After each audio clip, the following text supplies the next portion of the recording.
귀한 찬양 진심으로 감사드립니다. 자, 우리 옆 사람하고 인사하고 말씀 듣겠습니다. 잘 오셨습니다. 은혜 받으십시다.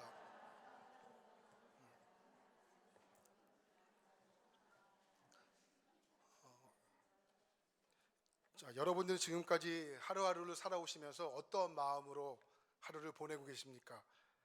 아침에 눈을 뜰 때 먼저 감사가 나오세요? 아니면 이유 모를 한숨이 나오십니까?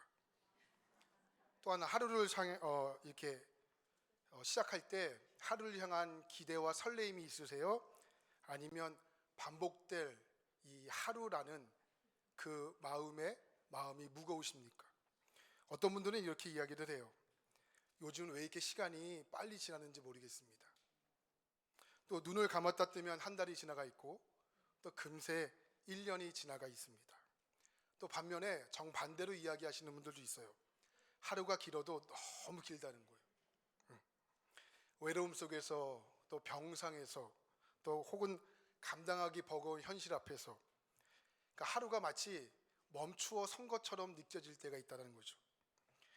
이처럼 시간은 모두에게 똑같이 흐르지만 우리가 느끼는 시간의 무게감은 다 다릅니다.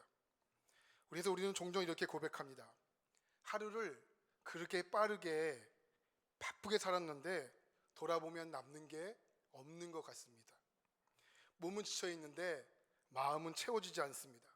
그러니까 많은 일을 한 것 같지만 정작 우리의 영혼은 메말라 있는 것 같죠.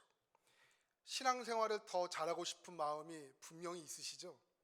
네, 좋은 말 대답하세요. 있으시죠? 네, 기도를 더 깊게 하고 싶고 말씀을 더 가까이 하고 싶고 그러나 현실이 이렇게 녹록지 않죠. 아침에 눈을 뜨는 순간부터 우리의 하루는 시작됩니다. 휴대폰이 울리고 알람이 들리고 하루에 시작할 일들이 머릿속에 가득하게 채워집니다. 가정을 돌보아야 되고 직장에 일을 해야 되고 사회 속에서는 자기에게 주어진 어떠한 주어진 역할을 성실하게 수행해야 합니다. 그렇게 하루를 지나다 보면 어느새 우리의 몸은 지쳐 있고 또 마음은 허전해 있습니다. 그리고 문득 머릿속에 마음속에 이러한 생각이 스며들게 되죠. 나는 오늘 하나님 앞에 얼마나 머물렀는가? 나는 얼마나 기도했는가? 말씀 앞에 잠시라도 머물렀던 시간은 있었는가? 내 영혼의 상태를 하나님 앞에 점검했던 시간은 있었는가? 안타깝게 우리는 이러한 시간들을 점점 잃어가고 있는 것 같습니다. 그런데 우리가 바쁜 이유는 나쁜 일을 하기 때문이 아닙니다. 대부분 감당해야 할 일들을 하고 있는 겁니다. 가정에서의 책임, 또한 자녀를 향한 사랑, 직장에서의 어떠한 성실함, 사회 구성원으로서의 의무까지 누가 뭐래도 우리는 게으르지 않고 열심히 오히려 누구보다 잘 살아가고 있습니다. 그럼 여기서 중요한 신학적인 질문 앞에 서게 됩니다. 우리는 이를 위하여 지음받은 사람일까요? 아니면 하나님을 위해 존재하는 사람일까요? 이 질문에 대하여 성경은 분명하고도 단호하고 명확하게 말씀합니다.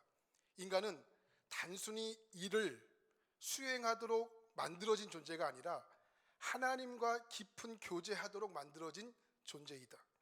그러므로 하루의 시간이 빠르게 흘러가던 아니면 느리게 흘러가던 중요한 것은 얼마나 많은 일을 했는가가 아니라 얼마나 하나님과 동행했는가가 중요하다는 겁니다.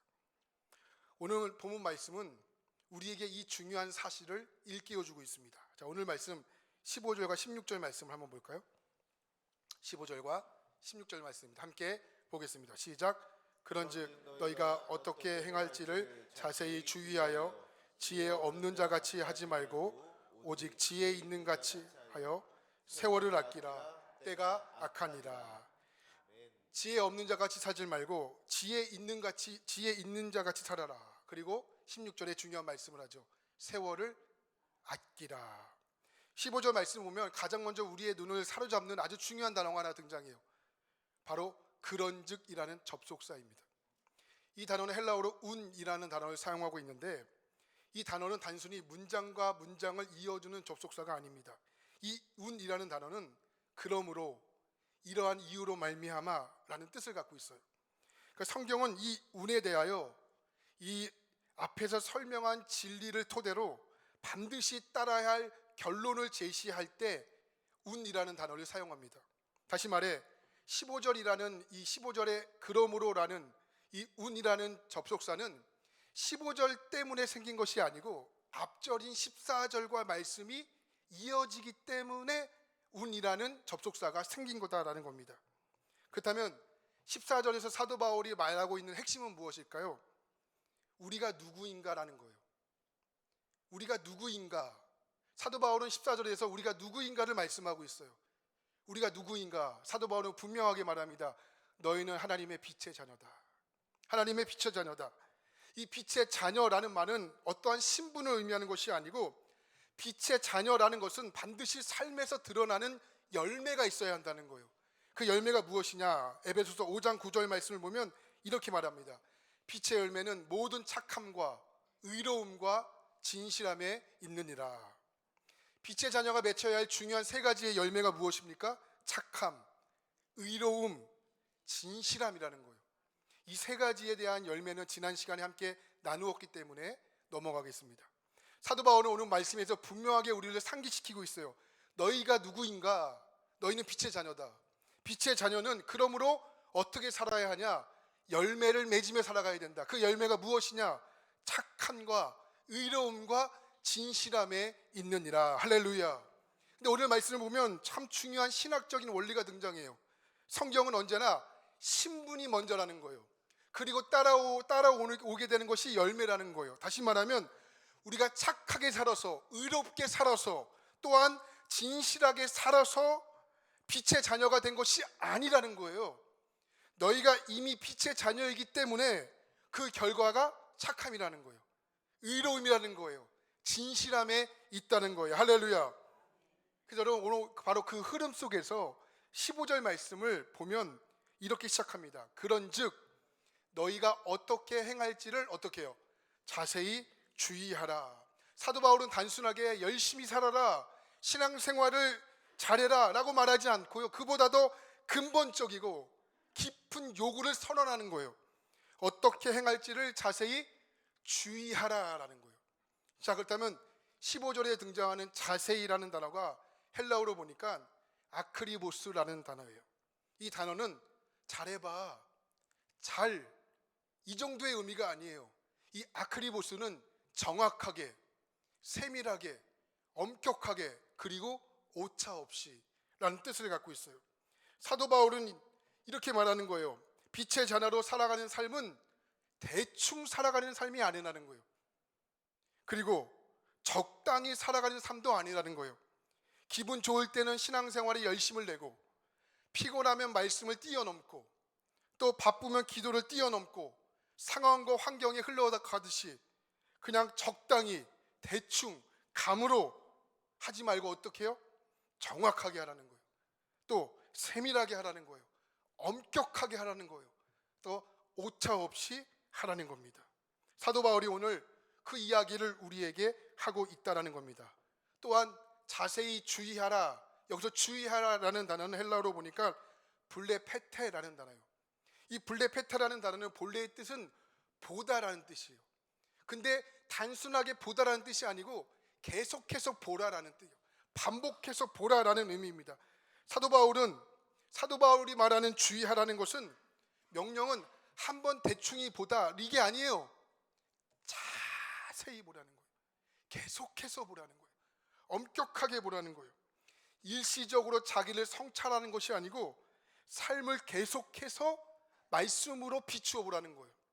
여러분, 우리가요, 그래서 그리스도인들의 삶을 보면 사실 자동 모드가 없어요. 자동 모드가 뭡니까? 한번 세팅해 놓으면 자동적으로 가는 거잖아요. 근데 그리스도인들의 삶이요, 여러분, 자동적으로 신앙이 경건해집니까? 여러분의 삶이 예배드리지 않고 말씀을 읽지 않고 기도하지 않으면 신앙이 저절로 뜨거우십니까? 뜨거워지시는 분들은 조용히 나가세요. 그분들은 예배를 드릴 필요가 없어요. 자동적으로 된다는데. 여러분, 우리가 알다시피 자동으로 안 돼요. 그러니까 우리는 항상 점검해야 돼요. 그러니까 그리스도인들의 삶은요, 점검 모드예요. 자동 모드가 되는 것이 아니다라는 겁니다. 사도 바울은 우리에게 엄히 말하는 거예요. 그리스도인들의 삶은 자세히, 엄격하게, 또 오차 없이 계속해서 우리의 삶을 성찰해 보라는 거예요. 할렐루야. 저는 암을 경험하지 않았습니까? 여러분, 암을 경험한 사람들을 가리켜 암 환자라고 이렇게 부르시면 안 돼요. 암을 경험한 거예요. 할렐루야. 여러분, 암을 경험한 사람한테 암 환자라 그러면 굉장히 기분 안 좋습니다. 그러니까 암을 먼저 경험한 거예요. 이것이 맞아요. 저는 암을 경험하지 않았습니까? 그러니까 어느덧 시간이 5년이 흘렀어요. 돌이켜보면 참 시간이 빨리 흘러갔죠. 그러나 5년의 시간이 흘렀고 수술이 끝났다고 해서 제가 병원하고 작별한 것은 아니에요. 지금도 호르몬을 복용하고 있고 정기적으로 병원을 방문하고 있어요. 처음에는 3개월에 한 번씩 방문했고 6개월에 한 번씩 방문했고 지금은 1년에 한 번씩 방문하고 있습니다. 그러니까 솔직히 말씀드리면 검사 날짜가 다가오면 지금도 마음이 쪼그라들어요. 조마조마해요. 혹시 전이 된 것은 아닐까? 또 보이지 않는 곳에 암이 다시 자라고 있는 것은 아닐까? 그러니까 아무 증상이 없는데도 검사 날짜가 다가오면 이게 긴장이 돼요. 몸이 괜찮다고 느껴져도 이게 마음은 쉽게 안심이 안 돼요. 근데 그때마다 의사가 그런 저에게 절대로 이렇게 말하지 않습니다. 증상이 없으니 이번 검사는 생략합시다. 그러니까 의사가 이렇게 말하지는 않아요. 의사는 그런 저에게 더 정밀하게 말해요. 작은 변화라도 놓치면 안 됩니다. 그러니 검사 받고 가세요. 왜 그렇습니까? 그러니까 겉으로는 아무런 증상이 없어 보여도 보이지 않는 곳에서 또 다른 문제가 발생할 수 있기 때문에 그렇습니다. 그래서 번거롭고 아무리 부담이 되고 여러분 시간이 걸려도 정확한 일정에 맞추어 검사를 받아야 합니다. 근데 그 검사는 저를 불안하게 하려는 절차가 아니라 오히려 저의 생명을 지켜줘요. 그래서 지금 사도 바울이 주의하라, 자세히 주의하라라는 명령이 이와 같아요. 아무리 겉으로 보이기에는 문제가 없을 수 있습니다. 교회에 잘 나올 수 있죠. 봉사 잘할 수 있죠. 직분을 성실하게 감당할 수 있죠. 그러나 마음 깊은 곳은, 속사람은 어떻다는 거예요? 교만이 자랄 수 있다는 거예요. 또한 하나님과의 관계가 서서히 줄어들 수 있다는 거예요. 우리는 계속해서 살펴봐야 돼요. 자세히 주의해서 살펴봐야 돼요. 영적인 점검은 우리를 불안하게 하려는 것이 아니고 우리의 영혼의 생명을 지키기 위해 우리는 날마다 점검해야 하는 것입니다. 그것이 하나님의 은혜인 거예요. 그래서 사도 바울은 오늘 말씀에서 분명하고도 단호하게 우리에게 이렇게 말하죠. 그러므로 너희가 어떻게 살아가고 있는지를 정확하게 살펴보라. 좀 전에 말씀드렸지만 신앙생활이라는 것이 가만히 두면 저절로 잘 건강해지죠? 안 그래요. 신앙생활이 건강해지는 것이 않아요. 처음엔 괜찮아 보일 수 있어요. 처음에는 괜찮아 보일 수 있어요. 그러나 시간이 지나면서 이 작은 무질서가 쌓이고 작은 방심이 이렇게 쌓이게 되면서 결국은 조금씩 무너지게 됩니다. 기도하지 않아도 당장 큰일이 생기죠? 말씀 안 읽는다고 당장 큰일 생기죠? 그렇지 않아요. 겉으로 보면 문제 없어 보입니다. 예배에 집중하지 못해도 일상이 무너지죠? 그렇지 않아요. 그러나 여러분, 신앙이라는 것이요, 방치하면 서서히 약해지는 거예요. 돌보지 않으면 방향성을 잃어버립니다. 영적 감각은 둔해지고요, 죄에 대한 민감성은 점점 무뎌집니다. 우리가 신앙이 무너지는 장면들을 자세히 보면요, 대부분 큰 죄, 그러니까 갑자기 터져서 무너지는 경우들도 많지만 대부분 그렇지가 않아요. 서서히 작은 방심이 조금씩 쌓이게 되면서 무너지는 경우가 더 많다라는 겁니다. 이 정도 괜찮겠지. 이번 한 번쯤은 괜찮을 거야.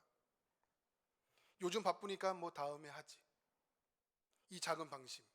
그러나 이 작은 방심이 반복되면서 점점 우리의 영혼은 무엇과, 하나님과 관계가 멀어지는 거죠. 그래서 지혜로운 성도는 어떤 성도예요? 정기적으로 점검하는 성도예요.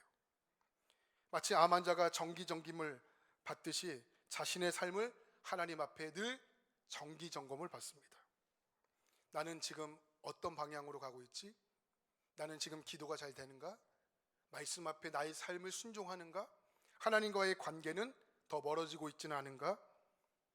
여러분, 우리가요 일정한 나이가 되면 정기 검진을 받아요. 마치 오늘 정기 센터에서 나온 것처럼, 그죠?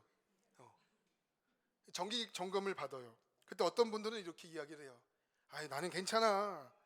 특별히 아픈 데도 없는데 뭐 무슨 검진이야. 저는 이렇게 말하는 사람이 가장 멍청한 사람 같아요. 가장 어리석은 사람 같습니다. 여러분, 검사는 약한 사람이 받죠? 그렇지 않아요. 검사를 받는 사람은 약한 사람이 아니에요. 검사를 받는 사람은 오히려 살고 싶어 하는 사람이 받아요.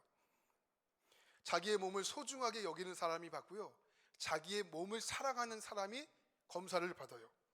영적인 점검도 마찬가지인데, 자기의 신앙을 점검하는 분들은 믿음이 약한 분들로 여기는데 그렇지가 않아요. 절대 믿음이 약한 분들은요 정기 검진을 받지 않습니다. 자기의 영혼을 소중하게 여기는 분들이 검사를 받아요. 자기의 영혼을 하나님 앞에 집중하는 사람들이 검진을 받는다고요. 믿음을 끝까지 지키고 싶어 하는 사람들이 검사를 받는 거예요. 하나님과의 관계를 무엇보다 소중하게 여기기 때문입니다. 현재 이 클래식 음악계에 가장 주목받는 차세대 그 지휘자가 있습니다. 그 사람이 누구냐면 클라우스 메켈레라는 사람이에요. 1996년생이거든요. 1996년생. 그러니까 갓 30이 넘었어요. 그러니까 아주 젊은 나이입니다. 근데 이 사람이요 전 세계의 새 정상급에 오른 지휘자예요. 근데 이 사람을 가리켜 많은 분들이요 미래의 거장이라고 부르지 않아요. 미래의 거장, 현재의 거장이라고 불러요. 현재의 거장. 이 사람은요 오슬로 필하모닉 오케스트라의 상임 지휘자고, 또 파리의 오케스트라의 상임 지휘자고, 여러 가지 지휘자의 역할을 한꺼번에 감당합니다. 그러니까 이렇게 감당하는 사람이 없었어요. 그러니까 이 사람은 단순한 인기의 문제가 아니고요, 이 음악계에서 이 사람에 대한 정확한 신뢰와 이 사람에 대한 정확한 평가가 있어요. 그렇다면 그 사람들은 이 글을 어떻게 평가하고 있냐면 대체로 이런 평가를 합니다. 정확하고 투명한 구조감. 저 음악을 잘 모르기 때문에 과장되지 않은 절제된 표현, 악보에 대한 철저한 분석, 그리고 무엇보다 자주 언급되는 평가가 있는데 화려한 제스처보다 음악의 논리와 흐름을 명확하게 드러내는 지휘자, 이렇게 평가를 해요. 그러니까 좋은 걸 다 갖다 붙였어요. 마치 이게 딱 누구와 닮아 있냐면 정복성 권사님과 닮아 있어요. 아가페 찬양대를 지휘하는 정복성 권사님과 딱 닮아 있어요. 화려하지 않은 제스처, 악보에 대한 정확한 평가. 할렐루야. 사람들이 이렇게 평가를 합니다. 그러니까 이 메켈레의 지휘를 본 사람들이요 이렇게 평가를 해요. 그는 음악을 흔들지 않는다. 오히려 악보를 정확하게 살려낸다. 그러니까 쓸데없는 동작이 없다는 거예요. 여러분, 이 젊을수록 겉멋이 들잖아요. 겉멋이 들면요 제스처가 커져요. 과장되기 쉽다고요. 근데 이 메켈레라는 사람은 감정에 취해 지휘를 하지 않아요. 분위기에 휩쓸려 과장하지 않습니다. 대신 악보를 철저하게 연구해요. 그리고 철저하게 오케스트라들에게 설명합니다. 그러니까 음악이 어디서 흘러가야 되는지, 음악이 어디서 멈추어야 하는지, 어디서 동작을 해야 하는지를 정확하게 철저하게 연구한다는 거예요.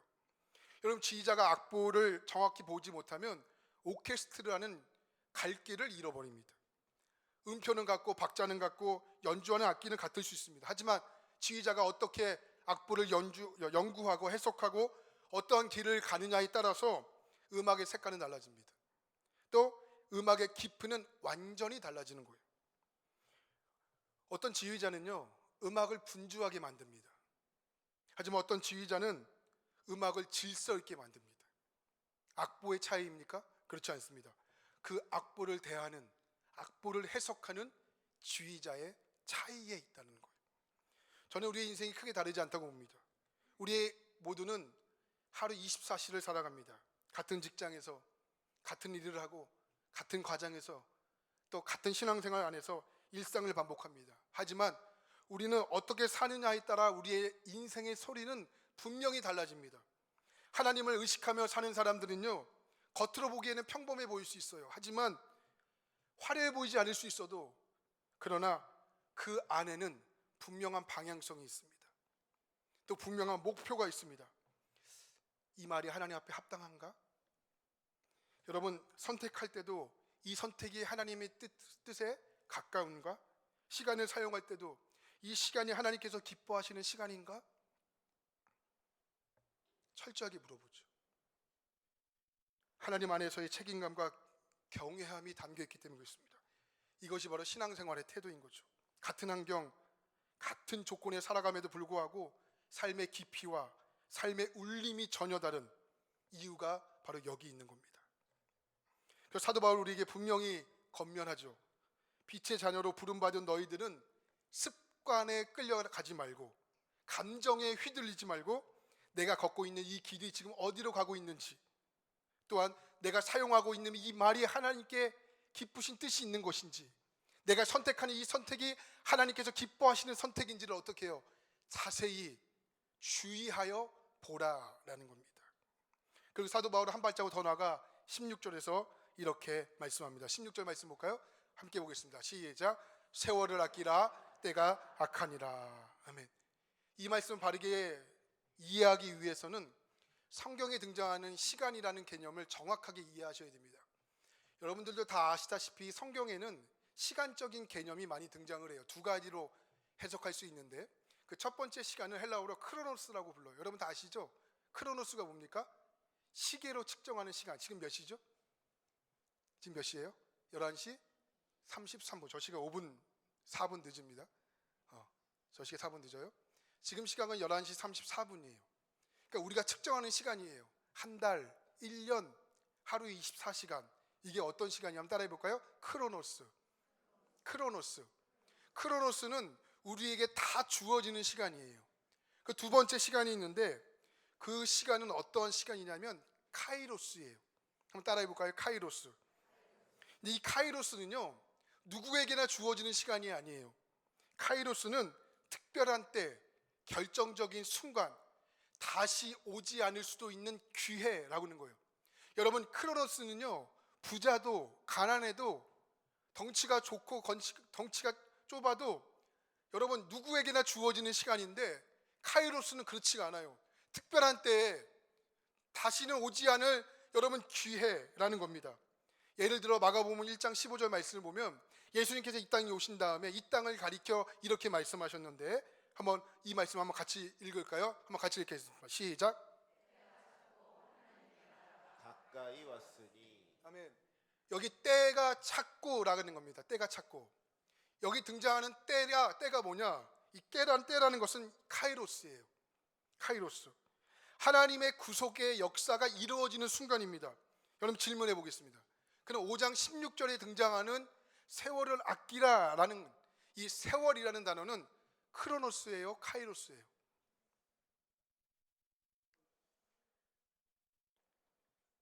이렇게 중얼중얼거리세요. 크로노스예요, 카이로스예요? 한번 싸워보자는 겁니다. 이렇게. 여기 등장하는 세월을 아끼라라는 단어는 카이로스예요. 카이로스. 세월을 아끼라라는 말은 단순히 시간을 절약하라라는 뜻이 아닙니다. 더 바쁘게 살아라, 쉴 틈 없이 움직여라, 이런 의미가 아니에요. 오히려 그 반대예요. 하나님께서 지금 너에게 주신 이 기회를 그냥 흘려보내지 말라는 거예요. 공동 번역에서는 오늘 말씀을 이렇게 해석합니다. 여러분에게 주어진 기회를 잘 살리십시오, 이렇게 말합니다. 근데 여기 중요하게 등장하는 또 하나의 단어가 있는데, 아끼라라는 단어예요. 아끼라라는 단어. 이 아끼라라는 단어는 값을 치르고 나서라도 사들이라, 되찾다, 속량하다, 이런 뜻입니다. 이게 원래요, 시장에서, 마트에서 사용하는 언어거든요. 물건을 살 때, 물건을 사들일 때 사용하는 언어였습니다. 여러분, 이해를 돕기 위해서 한 가지 예를 들어보겠습니다. 어떤 사람이 병원에서 꼭 받아야 할 중요한 검사를 받습니다. 오늘 꼭 마치 병원에서 나온 것 같아요, 그죠? 검진센터에서 나오는 거.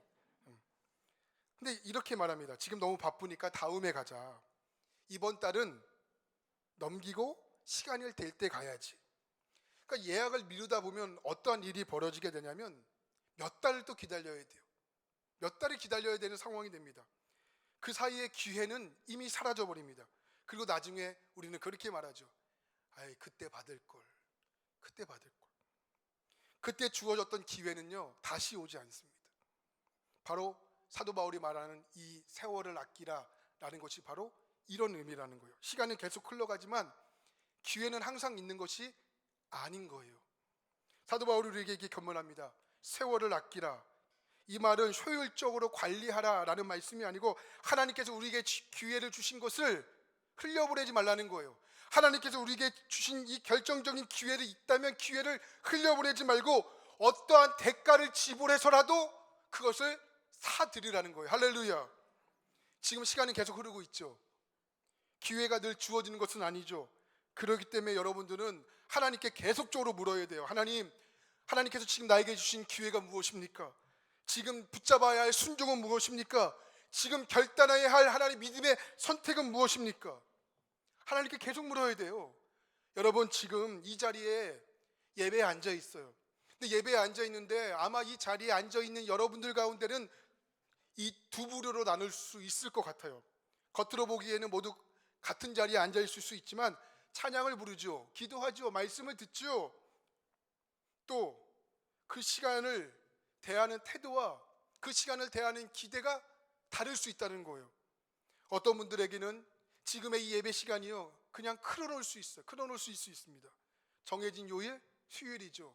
정해진 시간 11시죠. 익숙한 순서, 기도, 사도신경, 찬양, 대표기도, 찬양대, 말씀, 봉헌, 축도, 이미 우리는 수없이 반복해 왔죠. 예배에 빠지면 마음이 뭔가 불편하죠. 습관처럼 자리에 앉아 있을 수 있죠. 몸은 예배당에 있는데 마음은 예배당을 떠나갈 수 있겠죠. 예배 끝나고 뭐 먹지? 냉면 먹을까? 야, 오늘같이 추운 날은 동태탕이 좋아. 아니야. 설렁탕 먹지 뭐. 예배 자리는 지키고 있어요. 기대 없죠. 갈망 없죠. 지금 하나님께 나에게 무슨 말씀을 하실지, 나에게 하나님께서 무엇을 요구하실지 영적인 긴장감 없죠. 그 예배가 뭐예요? 크로노스의 예배라는 거예요. 그러나 같은 자리에 앉아 있으면서도 어떤 분들에게는 이 예배가 카이로스가 될 수 있어요. 이분들에게는 예배는 단순히 수요일 오전 11시 정해진 순서에 따른 예배의 순서가 아닌 거예요. 이분들에게는 마음에 언제나 기대감이 있어요. 하나님, 이 예배 가운데 하나님 뭘 말씀하실 거죠? 이 예배 가운데 통해서 하나님 나에게 무엇을 요구하실 거죠? 내가 순종할 것이 뭘까요? 어떤 것을 통해서 하나님 말씀하실 거죠? 이런 기대감이 있습니다. 그러니 하나님, 제 마음이 제발 좀 흐트러지지 않게 좀 해주십시오. 제 마음이 다른 것에 분산하지 않게 좀 해주십시오. 제 마음이 다른 것에 분열되지 않게 좀 해주십시오. 오늘 이 시간을 통하여 하나님 깨닫게 좀 해주십시오. 이런 마음으로 드리는 예배가, 이런 마음으로 만나는 예배가 그분들에게는 카이로스 예배가 되지 않겠습니까? 같은 찬양을 부르고 같은 설교를 들어도 어떤 사람에게는 그냥 흘러가는 한 시간의 크로노스 예배가 될 수 있겠지만 어떤 분들에게는 특별한 카이로스 예배가 될 수 있다는 겁니다. 카이로스의 예배가 드려지면 흔적이 남아요. 말씀 한 구절이 마음에 남고요, 찬양 한 소절이 내 마음에 울림이 있어요. 그래서 그 찬양 한 소절이 언제나 나의 삶에 흐느끼게 되는 거죠. 그러나 크로노스의 예배는요, 예배 끝나는 순간이 없어지는 거예요. 말씀 안 기억나요. 찬양 뭘 부르는지 기억이 안 나요. 오늘 본문 말씀이 무엇인지 선명하지 않죠. 어떤 찬양 불렀는지, 어떤 말씀 들었는지, 어떤 문장이 마음에 남는지 없습니다. 분명 한 시간이 똑같이 드렸지만 동일한 예배가 아닌 거예요. 크로노스 예배, 여러분 카이로스 예배, 우리의 선택에 달려있는 거예요. 어떤 사람에게는 단순한 크로노스였고 어떤 사람에게는 정말로 인생을 바꾸는 카이로스 예배가 되는 거죠. 예배는 자동적으로 은혜가 되는 것은 아니에요. 예배는요, 예배당에 앉아 있다고 저절로 변화가 되는 것은 아니라고요. 예배를 사모하는 자에게 그 예배는 카이로스가 되는 겁니다. 그래서 예수님께서 우리 가운데 이렇게 말씀하시지 않았어요? 요한복음 4장 23절 말씀을 보면 예수님께서 우리에게 이렇게 말씀하셨어요. 한편 말씀 보겠습니다. 준비 시작. 아버지께 참되게 예배하는 자들은 영과 진리로 예배할 때가 오나니 곧 이때라. 아버지께서는 자기에게 이렇게 예배하는 자들을 찾으시느니라. 여기서 예수님께서 말씀하시는 이때라는 표현을 주목해 보셔야 돼요. 헬라어로 이때라는 것은 이때가 뭘까요? 크로노스예요, 카이로스예요? 이제는 좀 영어 잘 이해하시네요. 카이로스입니다. 카이로스, 하나님께서 결정하신 순간이 있다는 거예요. 예배는 언젠가 형편이 더 나아지며 드려지는 거죠. 예배는 환경이 좋아지며 드려지는 거죠. 아닌 거예요. 마음이 완벽하게 정리할 때 드려지는 것이 또 아니고 환경이 완전하게 갖추어진 다음에 드려지는 것도 아닙니다. 예배는 지금 하나님께서 허락한 이 순간에 드려지는 거예요. 그래서 예수님은 카이로스를 선포했어요. 곧 카이로스다. 카이로스다. 곧 이때다. 그리고 사도 바울은 이 카이로스를 붙잡으라 라고 이야기합니다. 예수님은 카이로스를 선포하셨고요. 사도 바울은 카이로스를 붙잡으라라는 겁니다. 세월을 아끼라. 저는 오늘 이 시간 함께 같은 자리에서 예배 드리시는 여러분 모두에게 이 시간이 크로노스로 끝나지 않고 카이로스가 되기를 간절히 축원합니다. 이 인생의 한 시간이라는 이 수요 예배 시간을 통해서 인생의 결정적인 순간을 만날 수 있다면 이 시간은 결코 헛된 시간이 아닐 겁니다. 저는 여러분들이 모두 카이로스로 만들 수 있기를 바랍니다. 카이로스가 되셔야 합니다. 아니, 카이로스입니다. 차이가 무엇이냐? 몸만 예배당에 앉아 있는가? 아니면 마음까지 하나님께 드리고 있는가? 몸만 앉아 있으면 그 예배는 크로노스입니다. 하지만 마음까지 하나님께 드리고 있으면 그건 카이로스 예배가 되는 겁니다. 그 시간은 단순한 한 시간이 아니라 하나님과의 만남이 되고요, 하나님과의 회복이 되고요, 또 방향의 전환이 되는 겁니다. 그리고 사도 바울은 말합니다. 그 시간을 어떻게 해요? 값을 치르고라도 붙잡으라는 거예요. 여러분, 예배 시간이요, 예배가요, 값을 치러야 돼요. 여러분이 아침에 일어나기 싫어도 일어나야 되잖아요. 옷을 입기 싫어도 옷을 입으셔야 되잖아요. 그죠? 성경책을 놓고 다니고 싶은데 가지고 다니라고 하잖아요. 값을 치러야 돼요. 왜요? 그게 카이로스니까. 카이로스의 예배는 값을 치러야 되는 거예요. 그래야 내 것이 되는 겁니다. 값을 안 치르면 내 것이 못 돼요. 자, 근데 사도 바울이 그러면서 이렇게 얘기합니다. 세월을 아끼라. 그리고 그 뒤에 분명한 이유를 덧붙이는데 말씀을 보겠습니다. 세월을 아끼라. 그리고 나서 뭐라고 이야기합니까? 때가 악하니라. 때가 악하니라. 우리말 성경에는 잘 드러나 있지 않지만 헬라어 성경에 보면 한 단어가 더 있어요. 그 단어가 뭐냐면 호티라는 단어예요. 호티. 보여줄까요? 호티. 이 호티라는 단어는요, 왜냐하면 이란 뜻이에요. 왜냐하면. 성경은 말합니다. 세월을 아끼라. 왜냐하면 이 시대가 악하기 때문이다. 우리가 시간을 아껴야 할 이유가 뭡니까? 바쁘기 때문이 아니에요. 할 일이 많아서가 아니에요. 시간을 아껴야 하는 이유는 명확합니다. 때가 악하기 때문에 그렇습니다. 여러분, 이 악한 시대를 움직이는 것이 누구죠? 마귀잖아요. 이 마귀가 가장 먼저 우리를 무엇을 뺏고자 하냐면 우리의 시간을 뺏고자 해요. 단순한 크로노스의 시간이 아니에요. 시간 자체보다 카이로스로 살아갈 수 있는 가능성의 시간을 뺏고자 하는 거예요. 하나님을 만나고자 하는 시간을 뺏고자 하는 거예요. 하나님 앞에 열심을 드리고자 하는 그 열정을 뺏고자 하는 거예요. 그것이 마귀가 해야 할 일이기 때문에 그렇습니다. 마귀의 전략은 간단해요. 예배 그냥 흘러가면 돼요. 마귀의 전략은 간단합니다. 말씀 없이 살아가면 돼요. 기도 안 하면 돼요. 말씀 있는 거 안 하면 됩니다. 하루에 4장이면 1년이면 통독하는데 300일이면 통독하는데 그거 안 해요. 그거 안 합니다. 신앙인들은 1년이면 통독 한번 하셔야 되는데 하루에 4장이면 통독하는데 안 합니다. 이게 뭐예요? 마귀의 전략이라고요. 시간을 뺏는 거라고. 왜? 우리를 악하게 만들려고. 악하게 만든 거예요. 이게 마귀의 전략입니다. 뭐 어떤 분들은 이게 위로의 말처럼 들릴 수 있겠죠. 바쁜데 바쁜데 그냥 넘어갈 수 있지 뭐 위로가 될 수 있겠죠. 여유로 주는 말처럼 느껴질 수 있겠죠. 그러나 그거 아세요? 이게 가장 위험한 말인 거? 가장 위험한 말인 걸 아십니까? 그렇게 살아가는 동안 하나님께서 주신 기회는 아무 소리도 내지 않고 조용히 우리 곁을 지나가 버리는 거예요. 카이로스는요, 소리를 내어 붙잡아 달라고 외치지 않습니다. 눈에 띄거나 표시되지 않아요. 그저 그냥 지나가 버리는 거예요. 그러니 붙잡지 않으면, 값을 치르지 않으면 그냥 지나가 버리는 거죠. 그래서 사도 바울 우리에게 이렇게 얘기합니다. 세월을 아끼라. 지금 너에게 주어진 기회를, 이 예배의 기회를, 말씀의 기회를, 그 결단의 기회를 값을 치르고라도 붙잡으라. 왜냐하면 이 시대가 악하기 때문이다. 하나님의 귀한 여러분, 저는 여러분들이 우리의 인생의 카이로스가 되기를 바랍니다. 오늘 이 예배가 그저 여러분 한 시간 앉아있는 크로노스가 아니고 하나님이 결정적으로 여러분 모두에게 말씀하시는 시간, 여러분의 인생의 전환점을 바꾸어주는 시간, 하나님께서 여러분의 인생을 카이로스로 찾아오는 시간, 그 시간이 오늘 이 수요일 한 시간의 예배가 되길 주님의 이름으로 간절히 축복합니다. 어쩌면 오늘이요, 하나님께서 아주 오래전부터 준비하신 그때일지도 모릅니다. 여러분 크로노스로 버리지 마세요. 카이로스로 붙잡으세요. 그리고 오늘 하루가 습관처럼 움직이지 마시고 하나님과 동행하는 삶으로 움직이세요. 이 시간이 하나님께서 기뻐하는 시간일까?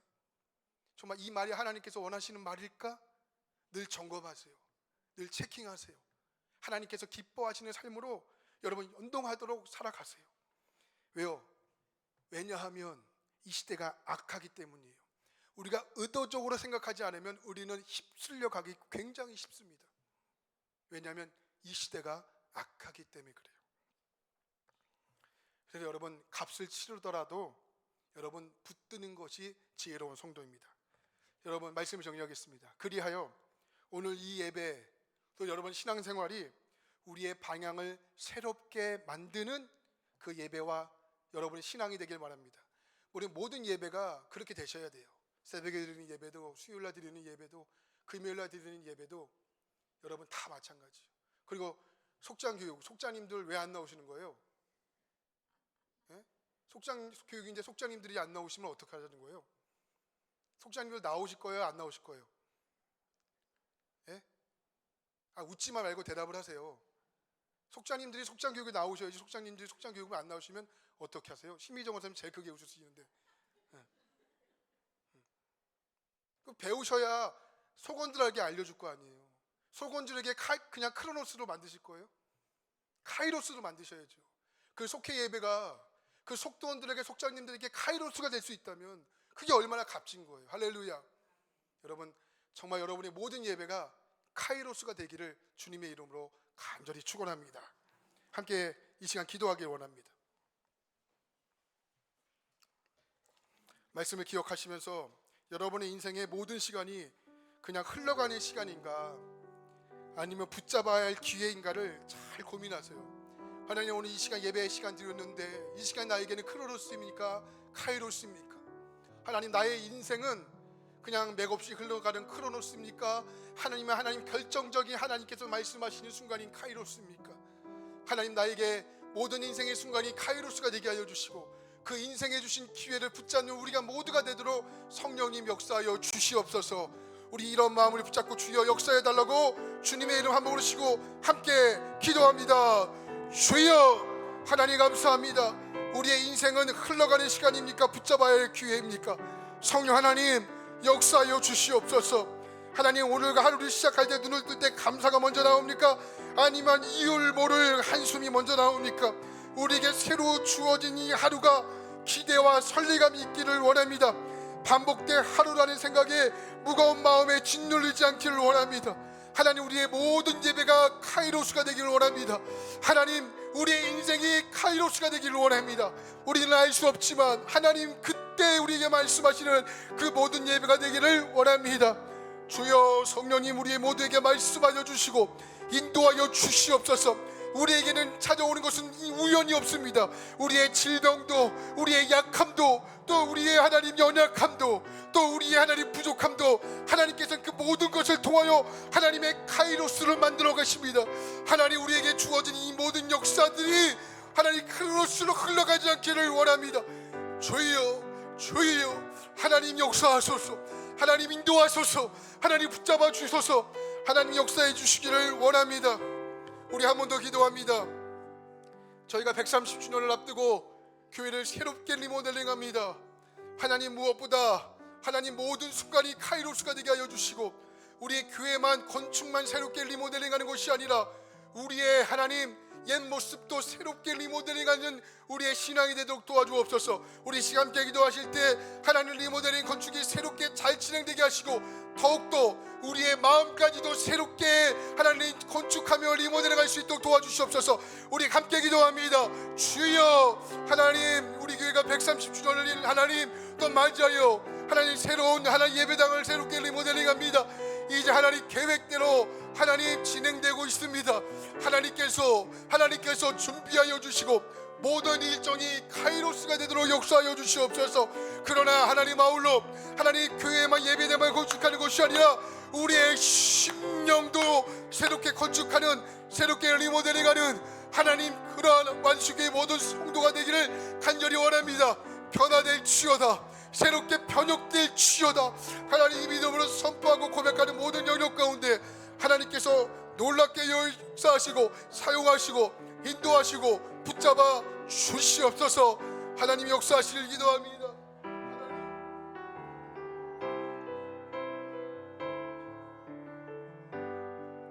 하나님, 우리 예배가 그냥 흘러가는 시간인 크로노스가 아니라 하나님께서 준비하신 그때인 카이로스가 되기를 원합니다. 우리가 모두 드려지는 그 모든 예배가 하나님 앞에 이런 예배가 되기를 간절히 구합니다. 우리의 인생도 의미 없이 흘러가는 크로노스의 시간이 아니라, 하나님, 이 말을 하나님께서 기뻐하실까? 이 마음은 하나님께서 원하시는 마음일까? 내 생활은 하나님께서 이끌어 가시는 생활일까? 늘 하나님 앞에 점검하며 하나님께서 준비하신 그때를 하나님 맞이한 우리 모두가 되기를 간절히 원합니다. 하나님, 130주년을 맞이하여 하나님 만수교회가 예배당을 새롭게 리모델링합니다. 곳곳에서 하나님 새롭게 만들어지는 곳곳에 하나님 카이로스로 임하여 주시고, 하나님 예배당만 새롭게 리모델링하는 것이 아니고 우리의 마음도, 우리의 심령도, 우리의 신앙도 새롭게 리모델링하게 도와주옵소서. 보이는 성전만, 예배당만 건축하는 것이 아니고 보이지 않는 우리의 마음의 성전도 새롭게 아름답게 하나님 리모델링할 수 있도록 도와주시옵소서. 하나님, 역사하시길 기도합니다. 역사하시길 기대합니다. 하나님, 충만하도록 인도하시고 함께하시고 붙잡아 주시옵소서. 감사드리며 살아계신 예수 그리스도의 이름으로 간절히 기도합니다. 아멘. 아멘.